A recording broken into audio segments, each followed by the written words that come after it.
አላውቅም የአእምሮ ህመም እርግማን እንደሆነ የአእምሮ ህመም የእግዚአብሔር ቁጣ እንደሆነ የአእምሮ ህመም በአጋንንታዊ ተጽዕኖ የሚመጣ እንደሆነ በሚታመንበት ህብረተሰብ ውስጥ ነው እየተንቀሳቀስን የነበረውና አንዳንዴ ለኔ በየቢሮ ለጉዳይ ምናምን ስቴጅ እና ይሄን ነገር ስለማህበር ውስጥ አስረጂ አንቺ በዚህ ችግር ውስጥ ያላለፍሽ ወይ ደግሞ ሌላ በአእምሮ ህመም ውስጥ ያሉ ሰዎችን ይዘሽ የምትንከባከቢው ለዛ ማህበር የምትመሰርቺ አርገው የሚረዱ ሰዎች ይገጥሙሻል እንደዚህ አይነት ነገር አለ? አዎ በጣም የሚገርም ነገር ስማችን ገላጭ ነው የኢትዮጵያ የአእምሮ ህክምና አገልግሎት ተጠቃሚዎች ማህበር ነው የሚለው ግን አውቶማቲካሊ አይመጣለትም ሰው ማለት የአእምሮ ህመምተኞች ተሰብስበው ማህበር አቋቁመው ለራሳቸው ድምጽ መሆን ችለው በተቋም ደረጃ ተወክለው ስብሰባ መሳተፍ ስብሰባ መምራት የመጥራት አቅም ይኖራቸዋል የሚለው ነገር ለብዙ ሰው ሩቅ ነው በጣም ራሴን እንኳን አስተዋውቄ የሚመስላቸው ምንድነው የአእምሮ ጤና ላይ የሚሰራ የበጎ አድራጎት ድርጅት እንጂ በአእምሮ ህመምተኞች የተቋቋመ ራሱ በራሱ ድምጽ የሆነ ማህበር እንደሆነ በጣም ሩቅ ነው ለሰዎች ማለት ነው ራሴን እንኳን ገልጬ የማያምኑ ብዙ ሰዎች አሉ ማለት ዳርነሽ እሱን ህይወት አላወራንም ወደ ብዙ ቦታዎች ስራዎች ሰራ አልሽኝ ተቀጥሬ ስለ አእምሮ ጤናዬ ተናግሬ አላውቅም ነው ያልሽ መቼም ወደ ትዳርም ስትገቢ ሳትናገሪ ነው ያረግሽው ብዬ አልገምትም እንዴት ነው ወደ ትዳር የገባሽበት አጋጣሚ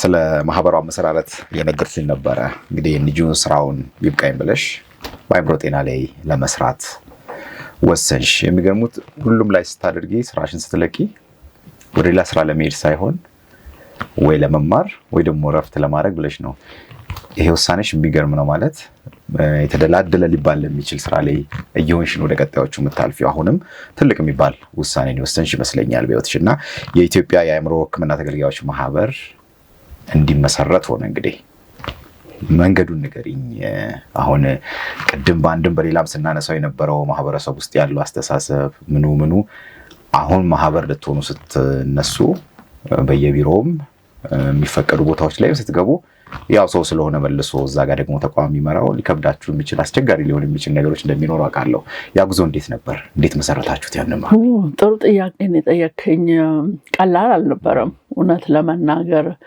ኦልሞስት ጠቅላላ ጉባኤ አድርገን እንዲመሰረት ውሳኔ ከተላለፈ በኋላ ፈቃድ እስክንወስድ እስክንመዘገብ ድረስ ኦልሞስት ከ9 ወር በላይ ተመላልሰናል ፈቃድ የሚሰጠን አካል ጋር ማለት ነውና ዋና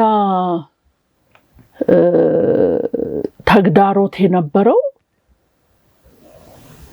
የአእምሮ ህመምተኞች ተሰብስበው ምን ይሰራሉ የሚለው ነገር ትልቅ ጥያቄ ነበርና የማንዴት ኢሹ የካፓሲቲ ኢሹ የሚያነሱ ነበሩና በብዙ መከንያት ስንመላለስ የተለያየ ነገር ይያሉን እሱን ስናሟላ ሌላ ነገር ይጠይቁናል እሱን ስናሟላ መጨረሻ ላይ ምን ጠየቁን ከየሐኪሞቻችን መስራቾች 5 ነን ደብዳቤ እንድናመጣ የምስክር ወረቀት እነዚህ ሰዎች በአእምሮ ህመም ውስጥ የሚኖሩ ቢሆኑ መስራት ይችላሉ ማህበር መምራት ይችላሉ ኦልሞስት ቁም ነገር አላቸው የሚለውን ነገር ከየሐኪሞቻችን ማረጋገጫ እንድናገኝ ሆነ ማለት ነው ይሄ አንዱ ምን ያሳየናል በአእምሮ ጤና ዙሪያ ያለው አሉታዊ አመለካከት በግለሰብ ደረጃ ብቻ ሳይሆን በህብረተሰብ ውስጥ ያለ አመለካከት ብቻ ሳይሆን ተቋማዊ ጭምር እንደሆነ ነው የሚያሳየንና በርግጥ አንፈርድባቸውም አዲስ ነገር ነው ይሄ ሌሎች የአካል ጉዳተኛ ማህበራት እንግዲህኛ በመንመሰረትበት ጊዜ ከ50 እና ከዛ በላይ እድሜ ነበራቸው። ብዙ አባላት አሏቸው። ወደ ሺዎች የሚጠጉ አባላት አላቸው። እንደገና ደግሞ ጉዳታቸው በአይን የሚታይ ነው። የአካል እንቅስቃሴ ያለበት ሰው ያስታውቃል። አይነ ስውር የሆነ ሰው ያስታውቃል። የአእምሮ ህመም ሲባል ግን ትልቅ አንደኛ ማይታይ ከመሆኑ ጋር በተያያዘ ጭምር እንደገና ደግሞ የመቻልና ያለመቻል ኢሹ ይነሳል ማለት ነው የአእምሮ ጉዳይ ስለሆነና ይሄ ነገር በእኛ ሀገር ብቻ ሳይሆን በሌሎችም ሀገሮች በወቅቱ አዲስ ክስተት ነው። የአእምሮ ህመም ያለባቸው ሰዎች የጋራ ድምጽ እንዲኖራቸው ህጋዊ ማህበር መስርተው መንቀሳቀስ አዲስ ክስተት ነው። በሌሎቹ አካል ጉዳቶች የተለመደ ሆኖ መጥቷል። የዲሴቢሊቲ ሙቭመንት ጠንካራ ነበር። በወቅቱ በ2006 ይመስለኛል የተባበሩት መንግስታት ራሱን የቻለ የአካል ጉዳተኛ መብቶች ኮንቬንሽን እንዲኖር እንቅስቃሴ ተጀምሮ የአእምሮ ጉዳትም እዛ ውስጥ ተካቶ እንቅስቃሴዎች በደንብ የተፋፋሙበት ጊዜ ነው። ግን የትኛውም ሀገር ላይ ብትሄድ የአእምሮ ጤና ከኋላ ተከታይ ነው እንጂ አብሮ እየተጓዘ አልመጣም። እንደኛ ሀገር ያለ አሉታዊ አመለካከቱ እንደገና መንስኤው ራሱ ብዙ ሳይንሳዊ ሂደቱ አይታወቅም። የአእምሮ ህመም እርግማን እንደሆነ፣ የአእምሮ ህመም የእግዚአብሔር ቁጣ እንደሆነ፣ የአእምሮ ህመም በአጋንንታዊ ተጽዕኖ የሚመጣ እንደሆነ በሚታመንበት ህብረተሰብ ውስጥ ነው እየተንቀሳቀስን የነበረውና አይደለም ለመብታችን ከኛ የተሻለ ሰው የለም፣ እንመስረት፣ እንሰባሰብ፣ የጋራ ድምጻችንን በአንድነት እናሰማ ብለን ስንነሳ ትችላላችሁ ወይ የሚለው ነገር ትልቅ ጥያቄ ነበረ። ሌሎች የአካል ጉዳቶች ያልተነሳላቸው ማለት ነው። እኛ ግን ከየሳይካትሪስቶቻችን ይሄንን ማረጋገጫ እንድናገኝ ተገደን ነው ይሄ ነገር የሆነው ማለት ነውና ሂደቱ ቀላል አልነበረም። እንደማንኛውም ግሩፕ ዳይናሚክስ በመሃላችን ተግባብቶ የመስራት ለአንድ ዓላማ የመቆም ነገር አውቶማቲካሊ አልመጣም። ስለተሰባሰብን ብቻ ወዲያ ውጤታማ አልሆንም።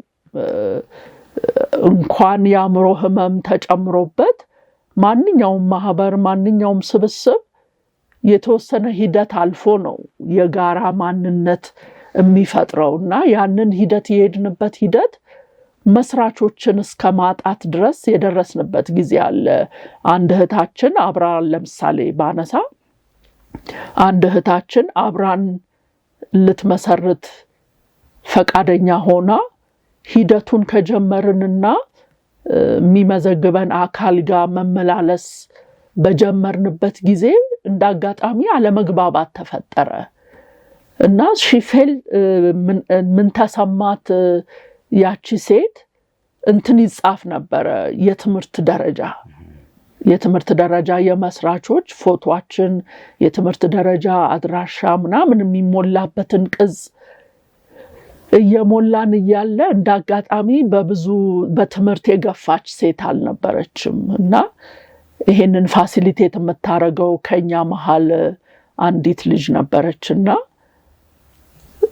ሳታስበው እንዴ እቺን ብቻ ነው የተማርሽው አይነት እንደምታ ያለው ጥያቄ ፎርሙን እየሞላች ጠየቀቻት እና ያንን በጥሩ ጎኑ አልተቀበለችውም።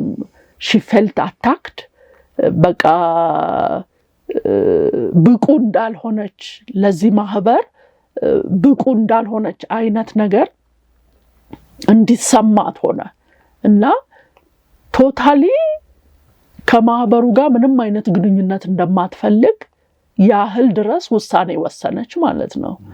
ይሄ እንግዲህ ተራ ለመግባባት ሊሆን ይችላል፣ ግን በወቅቱ ስሜቷ በጣም ተጎድቶ ነበር እና አብራን መቀጠል እንደማትፈልግ ገለጸችልን። እንደገና ሌላ ሰው በሐኪሞች በኩል ተፈልጎ ሌላ መስራች አባል መሆን የሚችል ሰው ተፈልጎ ነው ሂደቱ የቀጠለው ማለት ነውና እርስ በርስ የመግባባቱ ነገር አንድ ተግዳሮት ነበረ።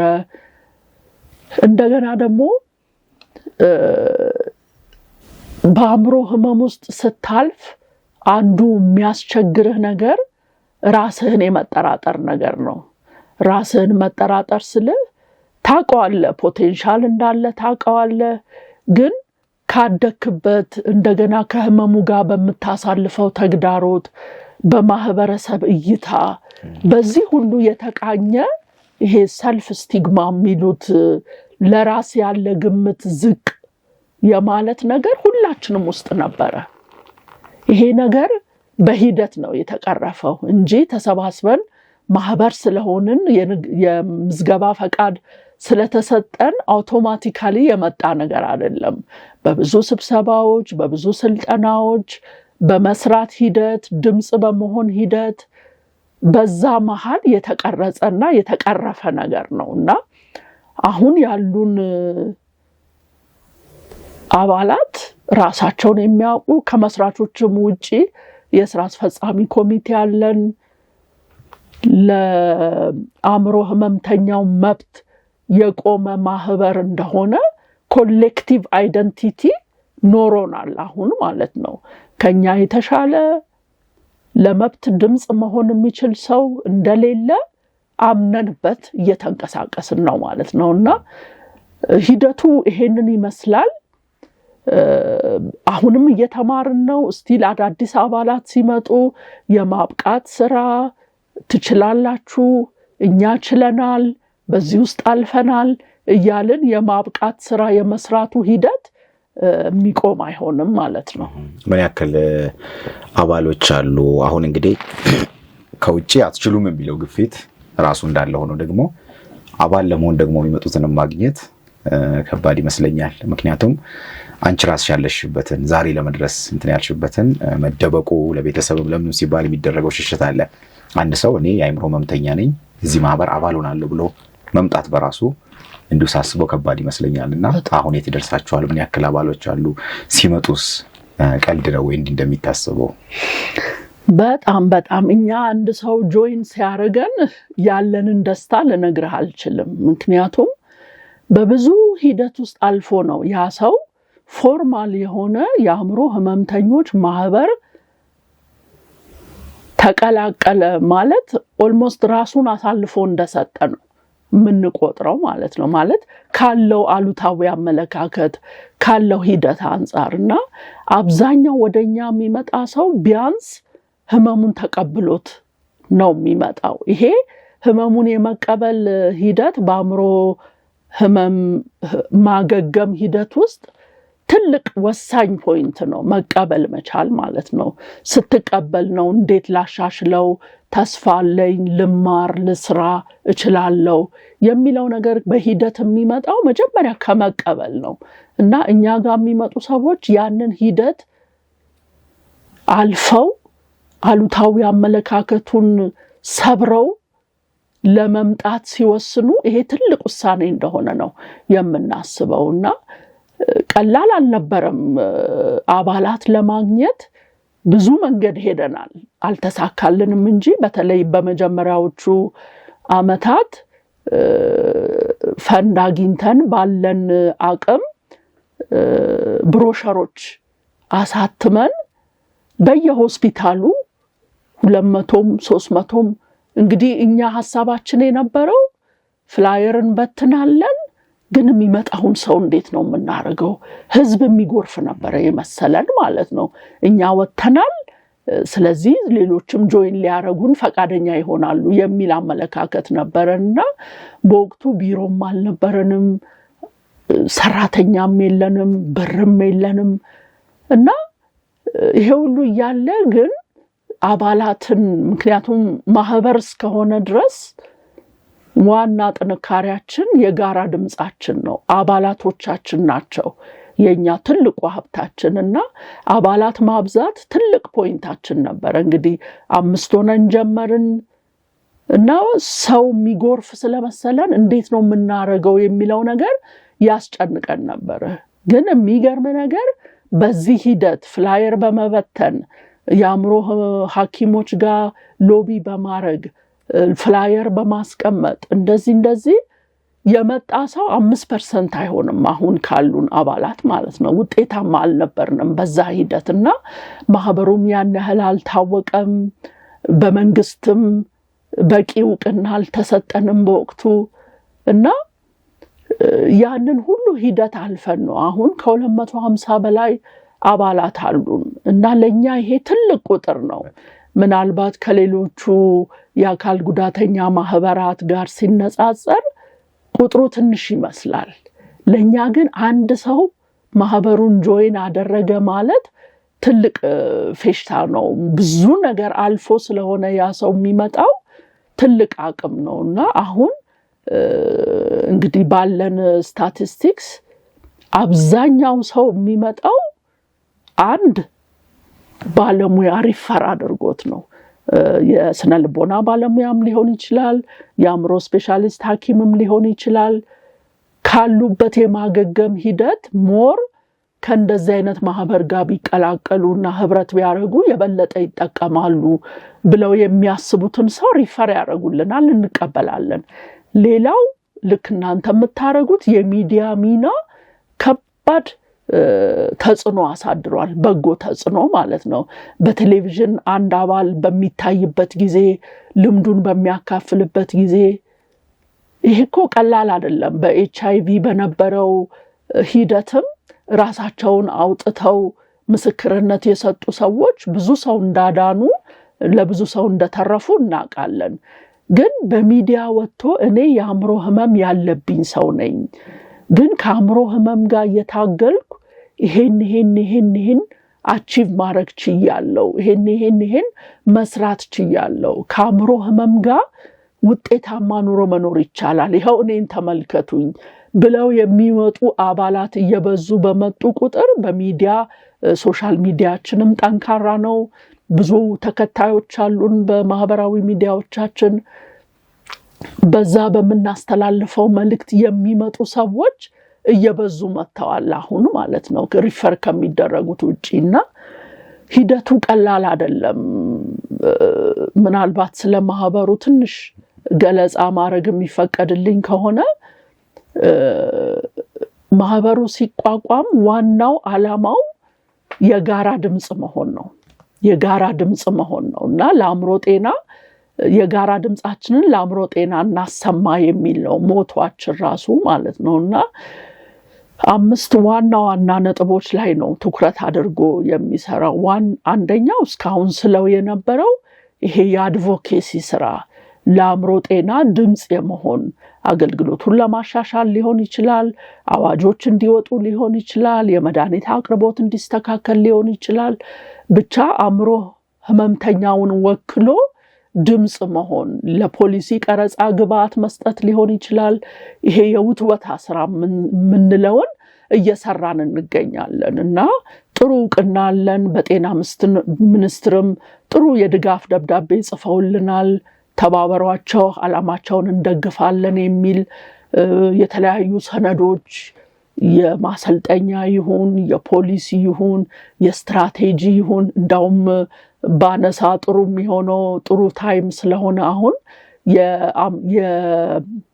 የአገር አቀፍ ብሔራዊ የአእምሮ ጤና ስትራቴጂክ እቅድ ኤክስፓየር አድርጎ አሁን እየተገመገመ እና አዲስ እየተከለሰ ይገኛል እና ይሄንን ሂደት የሚያስተባብር ናሽናል ኮሚቴ አለ። የዛ ኮሚቴ አባል ነን እንደ ማህበር ማለት ነውና 5 አባላቶች ተወክለን የተለያየ ዘርፍ ላይ ተመድበን ሐሳባችንን እያንጸባረቅን የተገልጋዩ መብትና ሐሳብ እንዲንጸባረቅ ጥሩ እድል ተመቻችቶልን እየተንቀሳቀስን እንገኛለን እና ከአድቮኬሲው ስራ ጎን ለጎን ምንሰራው ሌላ ስራ ግንዛቤ የማስጨበጥ ስራ ነው እና እንደምትገምተው የኛ ህብረተሰብ ስልጠና ሰተ አንድ ክፍል ውስጥ አስቀምጠው ስልጠና ከምትሰጠው ይልቅ በዛ ሂደት ውስጥ ያለፈ ሰው እውነተኛ ታሪኩን ሼር ሲያደርግ የበለጠ የመነካት የበለጠ ሐሳብ የመቀየር የበለጠ አቲቲዩድ የማሻሻል አዝማሚያ ስላለው ታሪኮቻችንን እያወጣን ህብረተሰቡን ለማስተማር አንዳንድ አሉታዊ አመለካከቶችን ለመቅረፍ ይሄንን እናደርጋለን ጎን ለጎን ማለት ነው። ሌላው ያቻላቻ ድጋፍ የሚል ፕሮግራም አለንና በየሳምንቱ ቅዳሜ እንገናኛለን እና የምናደርገው ነገር ምንድነው? ባለሙያ ባይኖርም መሃላችን እርስ በርስ ልምዳችንን በመለዋወጥ እኔ በዚህ ውስጥ ሳልፍ እንዲህ ነበር የሚሰማኝ፣ ይሄ እኮ የሚሰማ የህመሙ ምልክት ነው፣ እኔም እንዲያርጎኝ ነበረ፣ እንዲህ ሳረግበት ግን ለውጥ ኖሮኛል ብሎ ያለፈበትን ሂደት ሲያካፍል ትልቅ አቅም ይሆናል እና በጣም የምቹ ሁኔታ ነው እየፈጠርን ያለነው። ማንም ሰው የተሰማውን ተግዳሮት ለመናገር አያፍርም። ሁሉ ሰው በአእምሮ ህመም ውስጥ ያለፈ ሰው ስብስብ ስለሆነ ሴፍ ስፔስ ነው ራስን ለመግለጥ ለመብቃት። ሲመጡ መናገር የማይችሉ ራሳቸውን ኤክስፕሬስ ማድረግ የማይችሉ ልጆች ትልቅ አድቮኬት እየሆኑ ነው አሁን በአገሪቷ ላይ ማለት ነው እና ይሄ ትልቅ የምንሰራው ፒላር ነው። ሌላው ስልጠናዎችን በመስጠት ሂደት እንሳተፋለን። ጋዜጠኞችን በማሰልጠን ሊሆን ይችላል፣ የሃይማኖት ተቋማት ውስጥ ያሉ አባቶችን ሊሆን ይችላል፣ አስተማሪዎችን በትምህርት ቤት እየሄድን እንደዚህ የስልጠና ስራዎችን የመስራት ዋና የግንዛቤ ማስጨበጫ ሂደትም ስለሆነ ይሄንን እናደርጋለን። የመጨረሻው አትኩረን የምንሰራበት ሌላ ስራ ይሄ የምርምርና ጥናት ውስጥ እንሳተፋለን። በተለይ አዲስ አበባ ዩኒቨርሲቲ፣ ሲዲቲ አፍሪካ እንደገናም ደግሞ ከሌሎች ከውጭ ድርጅቶችም ጋር ግንኙነት በመፍጠር ጥናት ሲሰራ የአእምሮ ህመምተኛው ጥናት ተደራጊ ብቻ ሳይሆን የጥናቱ ሂደት ውስጥ ትርጉም ባለው መልኩ እንዲሳተፍ የጥናቱ ሜቶዶሎጂዎች ዘዴዎቹ ምን ያህል ስብዕናን ያከበሩ ናቸው፣ ምን ያህል መብትን ያከበሩ ናቸው፣ እንዴት አድርገን ዳታ እንሰብስብ፣ ይሄ ነገር ስቲግማታይዚንግ ነው ወይ፣ ቋንቋው ይቀየር ወይ፣ እንዲህ ብናደርግ የሚለውን ፐርስፔክቲቭ ለመስጠት የተለያዩ አባላቶቻችን የተለያዩ የምርምር ሂደቶች ውስጥ እንደ ማህበር ተወካይ ሆነው እየተሳተፉ ይገኛሉና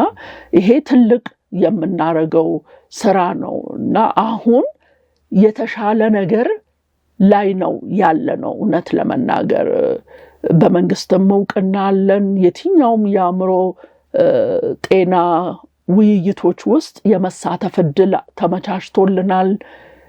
በቀላል የመጣም ባይሆን አፕሪሺየት ማድረግ ግን ያስፈልጋል። ከነበርንበት ዝምታ አሁን የሚጮህ ድምጽ ሆነን እንድንወጣ ብዙ ሂደቶችን አልፈን ነው እዚህ የደረስነው የሚለውን ለማንሳት ፈልጌ ነው። አንዳንዴ ሌኒ በየቢሮ ለጉዳይ ምናምን ስቴጅ እና ይሄን ነገር ስለማህበር ውስጥ አስረጂ አንቺ በዚህ ችግር ውስጥ ያላለፍሽ ወይም ደግሞ ሌላ በአእምሮ ህመም ውስጥ ያሉ ሰዎችን ይዘሽ የምትንከባከቢው ለዛ ማህበር የምትመሰርቺ አርገው የሚረዱ ሰዎች ይገጥሙሻል? እንደዚህ አይነት ነገር አለ? አዎ፣ በጣም የሚገርም ነገር ስማችን ገላጭ ነው።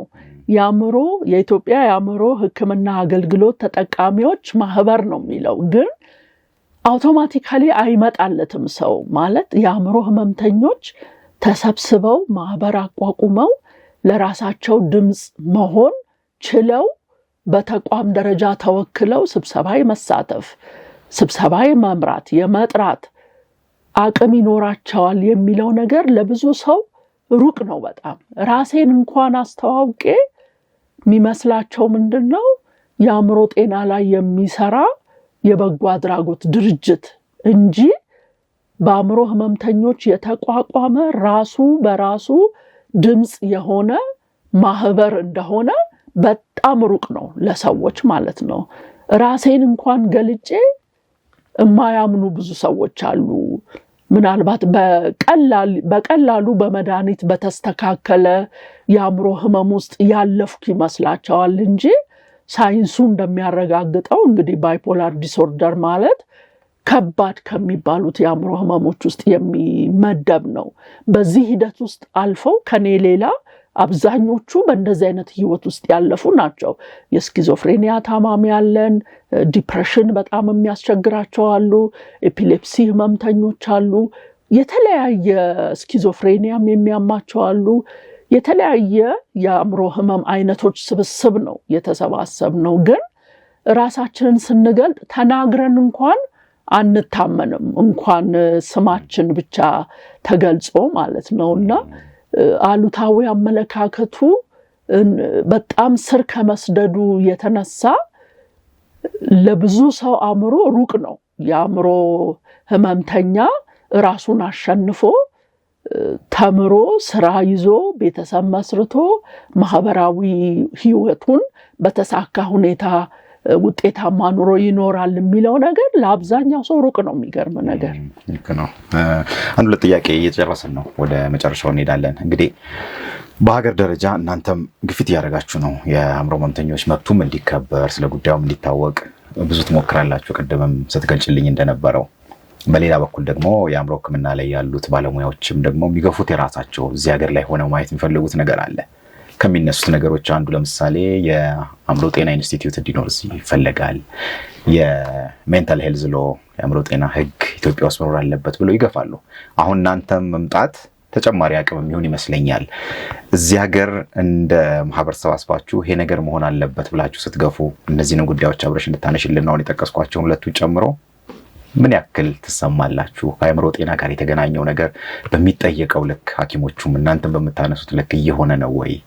በህጉም በሚወጡ የተለያዩ ነገሮች ውስጥ የመካተቱ ነገር እንዴት ነው? በተለይ የዚህ የህጉና ኢንስቲትዩቱ የቆየም ነገር ስለሆነ አላችሁ የእናንተም ድርሻ እንዴት እየሆነ ነው? እሱን ትንሽ እናወራበት።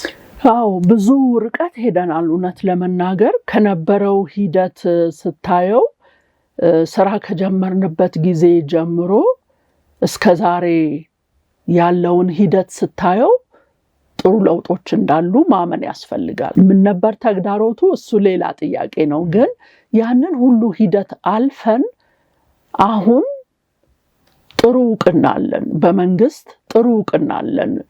በተለይ በጤና ሚኒስቴር፣ የሌሎቹ ሴክተሮች ገና ጥያቄ ውስጥ ቢሆንም ማለት ነውና እንዲህ በቀላሉ የመጣም አይደለም። ምክንያቱም አንዳንድ ፍንጮች ስንሰማ ለምሳሌ የጤና አገልግሎት አዋጅ በሚወጣበት ጊዜ አንድ ያልተደሰትንበት ኢንሲደንት ስለሆነ እሱን ባነሳ ደስ ይለኛል። የጤና አገልግሎት አዋጅ በሚወጣበት ጊዜ እንደሚወጣ ስንሰማና ድራፍት ላይ መሆኑን ስንሰማ በደብዳቤ ነው በደንብ ጽፈን እንዲነን እንዲተመስርተን ያለነው ድምጽ መሆን እንፈልጋለን፣ አካቱን ኮንሰልቴሽን ሲኖር ጥሩን ምናምን ብለን በደብዳቤ ጠየቅን። ግን ስንሰማ ስብሰባዎች ይካሄዳሉ እኛ ሳንጠራ ማለት ነው። እና ከስራ አስፈጻሚ ኮሚቴዎች ጋር ሆነን ሌጋል ዳይሬክቶሬቱን ድረስ ሄደን አነጋግረን ካርድ ሰተን አድራሻ ሰተን መቼ ነው የሚቀጥለው ንግግር፣ መቼ ነው ያ ውይይት ብለን ጠይቀን ግን በለቱ ማንም የሚያስታውሰን የለም ማለት ነው።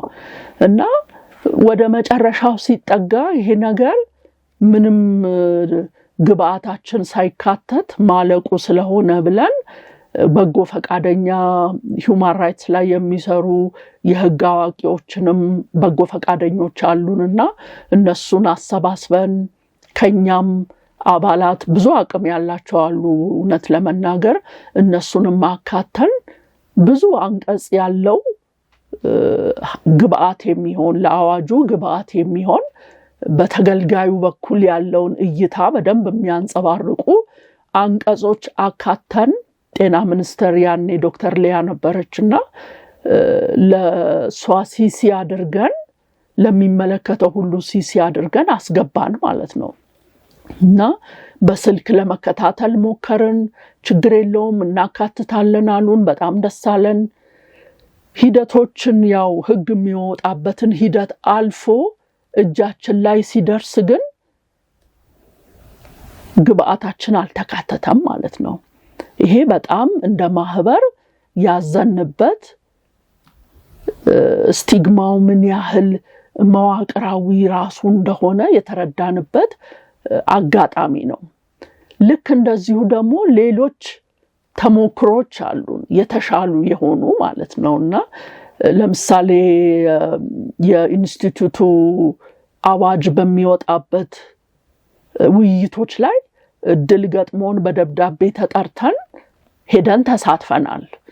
አንዴ አይደለም 2-3 ጊዜ የማህበሩ መመስረት ራሱን የቻለ ኦፖርቹኒቲ እንደሆነ ለእንደዚህ አይነት ኢንስቲትዩቶች የሚገልጽ አይነት እንደገና የተገልጋዩን መብቶች ያከበሩ እይታዎች እንዲካተቱበት ሐሳብ እንድንሰጥ ተፈቅዶልን ሐሳብ ሰጥተን አባላት ተሳትፈው ድራፍቱን የማየት እድል አግኝተን ነው ሂደቱ የተፈጸመው ማለት ነው። ሜንታል ሄልዝ የህግ ማዕቀፍን በተመለከተ ስቲል እየገፋንበት ያለው ነገር ነው።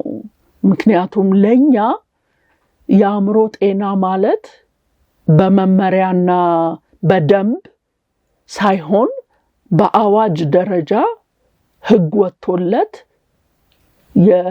የአእምሮ ጤና ህክምናው ብቻ ሳይሆን ተጓዳኝ አገልግሎቶች ጭምር አሰጣጡ፣ ሂደቱ፣ አፈጻጸሙ ትኩረት አግኝቶ ራሱን የቻለ ኮምፕሬሄንሲቭ ሌጂስሌሽን እንዲኖር ነው የምንፈልገው።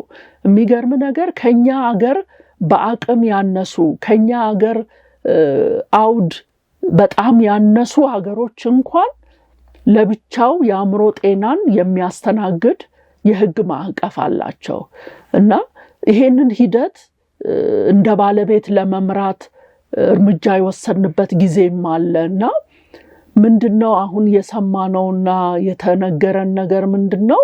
ስቲል ግን ውቶታ ላይ ነናል። የተዘጋ ፋይል አይደለም። ግን የተነገረን ነገር ምንድነው? ሁሉም ሴክተር የጤና ሴክተር እየተነሳ ለብቻዬ ህግ ይውጣልኝ ቢል ልናስተናግድ ነው ወይ? ስለዚህ አንድ የጤና አዋጅ ይኖራል። ሌላው ቀረ የምትሉትን ነገር በደንብና በመመሪያ ነው አድሬስድ መሆን ያለበት የሚል አቋም ነው አሁን መንግስት ያለው ማለት ነው። እኛ ግን ስቲል አድቮኬት የምናደርገው የምንወተውተው የአእምሮ ጤና ጉዳይ የጤና ጉዳይ ብቻ አይደለም። ትምህርትን ይመለከታል፣ ቤቶችን ይመለከታል፣ የስራ ሁኔታን ይመለከታል፣ ማህበራዊ ህይወትን ይመለከታል፣ ፖለቲካዊ ህይወትን ይመለከታል። ይሄን ሁሉ ሰፊ ነገር ፕሮቪዥን ሰተን በዝርዝር ለማየት ራሱን የቻለ ህግ ነው እንጂ በተለያዩ ህጎች ውስጥ እዚህም እዛም ተነጣጥለው ባሉ ህጎችና በደንብና በመመሪያ ብቻ የሚበቃ አይደለም ነው እምነታችንና አድቮኬት ያረግን ያለነው እንቅስቃሴም ያረግን ያለነው በዛ መልኩ ነው ለማለት ፈልጌ ነው። እሺ በጣም ነው ማመሰግነው። እንግዲህ የመጨረሻ አንድ ጥያቄ ነው የሚኖረኝ። እስካሁን ብዙ ነገሮችን አንስተናል። ቅድም ጠቀስ አድርገሽዋል። ከባለቤቴ ጋር ተማክሬ እስቲ ነበርና ማለት ዳር ነሽ። እሱን ህይወት አላወራንም። ወደ ብዙ ቦታዎች ስራዎች ስሰራ አልሽኝ ተቀጥሬ ስለ አእምሮ ጤናዬ ተናግሬ አላውቅም ነው ያልሽ። መቼም ወደ ትዳርም ስትገቢ ሳትናገሪ ነው ያረግሽው ብዬ አልገምትም። እንዴት ነው ወደ ትዳር የገባሽበት አጋጣሚ? ስለ ግል ህይወትሽ እሱን ንገሪንና የተፈጠረበትን ሁኔታ ተናግረሽ ነው ወይ ይሄን ጉዳይ አስረድተሽ ነው ወይ ከተጋባችሁ በኋላ ነው የታወቀው? ስንት ዓመት በትዳር ቆየሽ? እሱን ትንሽ አውሪና እንጨርስ በዚህ። እሺ ቴንክ ዩ። በጣም ሳወራ ደስ የሚለኝን ነገር ነው ወደ መጨረሻ ያስቀረኸው። ጥሩ ነው በጣም። ከባለቤቴ ጋር አሁን እንግዲህ 8 ዓመት ሆኖናል በትዳር ዓለም ስንኖር። ሂደቱ እንዴት ነበር? በእርግጥ ጓደኛ ነበርን፣ የቤተሰብ ጓደኛ ነው። ከእህቴ ጋር አንድ መስሪያ ቤት የሚሰሩ ሰው ነበረ እና እንደ ቤተሰብ እንቀራረብ ስለነበረ እሱ በመሃል ሌላ ስራ አግኝቶ ክፍለ ሀገር ሄደ። ግን ግንኙነታችን ከኔ ጋር እየጠነከረ መጣ። እንደዋወላለን፣ እንነጋገራለን። ግን የሚገርም ነገር የኔ ሐሳብ የነበረው ምንድነው ካለኝ ሰልፍ ስቲግማ የተነሳ የፈለገ በወደውም ብንቀራረብም ለትዳር ያስበኛል የሚል እምነት አልነበረኝም ከነበረኝ ሰልፍ ስቲግማ ማለት ነው ለራሴ ከምሰጠው ግምት የተነሳ ማንም ሰው ለትዳር ያስበኛል ብዬ ራሴን በዚህ ደረጃ አላስብም ነበርና የሚገርም ነገር በደንብ ተቀራርበን ጭራሽ ሐሳቡም አልነበረኝም ይሆናልም ብዬ ተስፋ አላደረኩምና የመጨረሻ ቀን ደውሎ ቅዳሜ ቀን ነው ትዝ ይለኛል ደውሎ ይኸውልሽ እኔ ትዳር ያሰብኩ ነው ምን ይመስልሻል ምናምን አለ እኔን ነው ብዬ በጭራሽ አልገመትኩምና ሁለት የተደበላለቀ ስሜት ነው የተሰማኝ በአንድ በኩል ጓደኛዬ ስለሆነ ደስ አለኝ ለሱ ማለት ነው ሁለተኛ ደግሞ በቃ ግንኙነታችን እንደሚቆም እና ወደ ሌላ ሰው እሱ ሽፍት ስላደረገ በቃ ያለን ቅርበትም በዚሁ እንደሚቋጭ ገመትኩኝና ሐዘን ገባኝ ግን ለሱ አልገለጽኩለትም ይሄንን ጥሩ ነው ምን ኦሬዲ ነግረሃታል ወይስ ገና ልታስብ ነው አልኩት ማለት ነው አይ እኔ እኮ ማስበው አንቺን ነው ሲለኝ በቃ ፊቴ እንዴት እንደተለዋወጠ የነበረኝ ደስታ በቃ መለኮታዊ ነበር ማለት ይችላልው ሱፐርናቹራል የሆነ ደስታ ነው የተሰማኝና ያው ሴትነቱም አለ ትንሽ ኮራ ማለትም ግድ ነው እሺ በቃ አንተም ጸልየበት ተዘጋጅተ ነው ስለዚህ እኔም ትንሽ ጊዜ ላስብበት 15 ቀን ስጠኝ አልኩት ግን በወቅቱ በጣም ነው ሐሴት ያደረኩት ማለት ነው እና በጭራሽ አልገመትኩም እግዚአብሔር ራሱ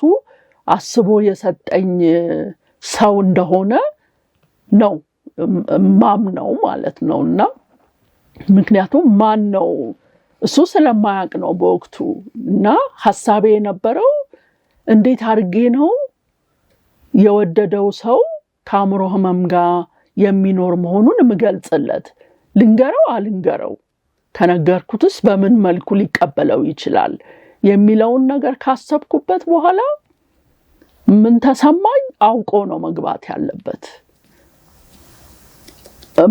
ማይሆን ከሆነ አብሮኝ መኖር ከዚህ ህመም ጋር ፌስ አድርጎ መኖር የማይችል ከሆነ ምንም ፊውቸር የለንም ስለዚህ አውቆ ነው መግባት ያለበት አልኩት ከዛ ደወልኩለት ይውል መነጋገር ያለብን ጉዳይ ስላለ ና አዲስ አበባና በአካል እናውራ አልኩት እግዚአብሔር ይስጠው ታዘዘ መጣ እዛ መጀመሪያ የነገርኩት ነገር ይሄንን ነው ማለት ነው እንግዲህ ማንበብ ካለብህ አንብብ ጉግል ማረግ ካለብህ ጉግል አድርግ እኔ ባይፖላር ዲስኦርደር ከሚባል ህመም ጋር የምኖር ሰው ነኝ በየቀኑ ጠዋትና ማታ መድኃኒት ወስዳለሁ ስሜቱ እንዲ ነው የሚያረገኝ እና እንዴት ከዚህ ነገር ጋር መኖር እንደምትችል አሁን መልስ አትስጠኝ አስብበት እና ከሳምንት በኋላ ተገናኝተን መልሰን እናወራበታለን ብዬ ስልኩ ላይ አጽፌው የህመሙን ስም እንዳይረሳው በሚል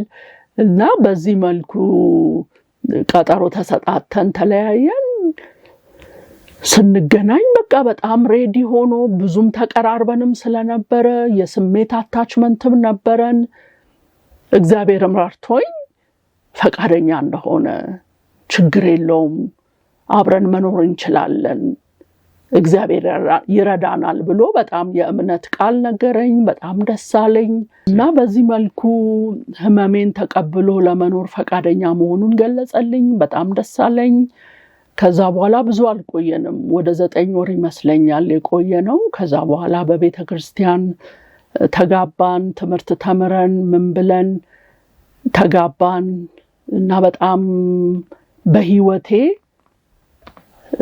እግዚአብሔር አደረገልኝ ብዬ አፌን ሞልቼ ከመናገራቸው ነገሮች አንዱ እና ዋነኛው እግዚአብሔር በጣም መልካም የትዳር ጓደኛ ስለሰጠኝ ነው በጣም ይረዳኛል ራሱ ሶሻል ወርከር ነው ባይ ፕሮፌሽን በብዙ ነገር እንደ ፕራይቬት አድቫይዘር ነው የምጠቀምበት ማለት ነው በብዙ ነገር ያማክረኛል አቅጣጫ ይሰጠኛል ከሁሉም በላይ ደግሞ ተቀብሎኝ ነው እየኖረ ያለው። ይሄንን ስል ከአእምሮ ጤና ጋር ትዳር በራሱ ሁለት የማይተዋወቁ ሰዎች አንድ ላይ ሲኖሩ ያለውን ጫና እናውቀዋለን። አእምሮ ጤና ሲጨመርበት ደግሞ ተግዳሮቱ ቀላል እንደማይሆን እናውቃለን። ግን ያንን ሁሉ ተግዳሮት ያለፍነው በእውነተኛ ፍቅር፣ በእውነተኛ መተሳሰብ እግዚአብሔር ረድቶን በእውነተኛ እርስ በርስ የመግባባትና የመቀባበል የመከባበር ስሜት ውስጥ ስለሆንን ነው እና ቀላል አልነበረም ሂደቱ። ምክንያቱም በመሃል ከሐኪሜ ጋር ከማህፀን ሐኪሜ ጋር በመሆን ትንሽ ጊዜ መድኃኒት ያቆምኩበት ጊዜ ነበረ በእርግዝና ሙከራ ምክንያት። ያ ራሱን ችሎ ትልቅ ተግዳሮት ነበረ። እኔ ላይ የሚመጣው የስሜት መለዋወጥ ከባድ ነበረ። እሱን ሁሉ ግን እግዚአብሔር ረድቶን በጣም በትልቅ ጥበብ፣ በትልቅ ጸጋ፣ በብዙ ፍቅር ነው ያለፍነው እና በጣም የምኮራበት በጣም ራእዬን የሚደግፍ ቀኝ እጅ የሆነ ሰው ነው እግዚአብሔር የሰጠኝና በጣም እድለኛ ነኝ። እሱ ባለቤቴ ስለሆነ ትልቅ ኩራት ይሰማኛልና ልጅም አለችን አብራን የምትኖርና እሷ ራሷ ለኔ ትልቅ የመኖር ተጨማሪ ምክንያት እግዚአብሔር እንደሰጠኝ ነው ማስበውና ስለ አእምሮ ጤና ጥሩ ግንዛቤ ያላት እሷ ራሷ ኤሴ ጻፊ ስትባል ትምህርት ቤት አሳይመንት ሲሰጣት መጽሔት ላይ ጽሑፍ አውጪ ስትባል ወሬዋ ሁሉ ሜንታል ሄልዝ ነው እና በጣም ነው የምትረዳኝ። መድኃኒቴን አላርሜ እንደጮኸ የምታቀብለኝ እሷ ናት እና ጥሩ ግንኙነት አለን እግዚአብሔር ይመስገንና የትዳር ህይወቴ በጣም የተሳካ ነው። እግዚአብሔርን ስለዚህ አመሰግናለሁ በጣም። እሺ በጣም እናመሰግናለን ለኒ። ዛሬ በጣም ረጅም ኢንተርቪው ያደረግነው በብዙ ሳምንት የቆየና ከህይወትሽ ካለፍሽበት የብሄ ቤተሰብ ነው ይሄንን አልናገረውም ብለሽ ሳቲ ሌላውን ሊያስተምር ይችላል ያልሽው ማንኛውንም ነገር ነው የነገርሽን። እንደ አይነቱን እድል ማግኘት በራሱ ካንቺ ውሳኔ ጀምሮ በጣም ከባድ ነውና በጣም አመሰግንሻለሁ። ብዙ በየቤቱ የተቀመጡ ይኖራሉ የብዙ ሰውን ህይወት ይቀይራል ብዬ አምናለሁ። ከዚህ በኋላ ልጅ ምንም ሊያረጋ አይችልም ብለው ተስፋ የቆረጡ ቤተሰቦች ይኖራሉ። እነሱንም ሊያነቃ የሚችል ነው የሚሆነው። እንደ አይነት ማህበር አለ ብለው ማወቃቸው ሰዎች እንዲቀርቡ ያደርጋል እና ካንቺ ህይወት እንግዲህ ያለፈበት የሚናገረው ነው ይበልጠውና በዛ ውስጥ ከ30 ዓመት በላይ በዚህ ሁኔታ አለሽ። ትዳር ለመመስረት ተምሮ ለመጨረስ ስራ ለመስራት አልገደበሽም። ይሄ ነው ትልቁ በዚህ ውስጥ መተላለፍ ያለበት መልእክትና ጊዜሽንም ልምድሽንም ዕውቀትንም ያለፍሽበትንም ብዙ ማይደፍረው እንደፍረሽ ነው ልትነግሪኝ የፈቀድሽውና እጅግ በጣም አመሰግንሻለሁ። በጀመርሽው ነገር ሁሉ መሳካት እንዲገጥምሽ እመኛለሁ። አሜን። እግዚአብሔር ይመስገን። አመሰግናለሁ በጣም።